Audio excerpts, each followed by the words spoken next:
तर नमस्कार मित्रमंडळी, बडबडी या युट्यूब चॅनल मध्ये तुमचं सर्वांचं स्वागत आहे. तर आपण या मंडळीला एक विचारणार आहोत की आता महाराष्ट्रामध्ये विधानसभा मतदान चालू आहे, जोरात चालू आहे आणि ते 20 तारखेला आहे मित्रांनो. तर यासाठी कोणाकोणाचं काय मत आहे आणि कोणाला मत देणार आपण सविस्तर माहिती जाणून घेऊ. तर चला मित्रांनो, तुम्ही कोणाला मतदान देणार? आम्ही भाजप सरकार.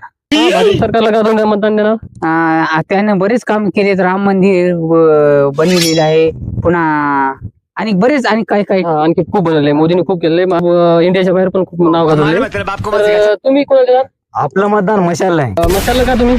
मशालनं कर्जमाफी केली, शेतकऱ्याचा विकास केला ना, त्यासाठी देणार. बरं, ठीक आहे, चांगली गोष्ट केली. तर तुम्ही कोणाला देणार मतदान? आम्ही काँग्रेसला देणार. काँग्रेसला का? अरे काँग्रेसला काय आलं, तेच पहिलं बिना लग्नाचं राहिलं. आपल्यासारख्याच काय होईल रे? मग माझी मला म्हणायची गोष्ट, आपल्याला मतदान द्यायचं मशालीला, शेतकऱ्याला कर्जमाफ केलेलं आहे त्यानं. बिना लग्नाचं कोण राहिले? राहुल गांधी राहिलेलं आहे. आम्ही सगळे बिना लग्नाचे, पण आमचं लग्न कुठं होईल? मग एक करा, तुम्ही काय करा, सर्वजण भाजपला मतदान करा, कारण की मोदी पहिला बिना बायकोचा आहे, रणवा आहे. ते तुम्ही पण आयुष्यभर रणवीर राहा. विसरून जा रे मला माझ्या दिलबरा, आज मला हळद लागली.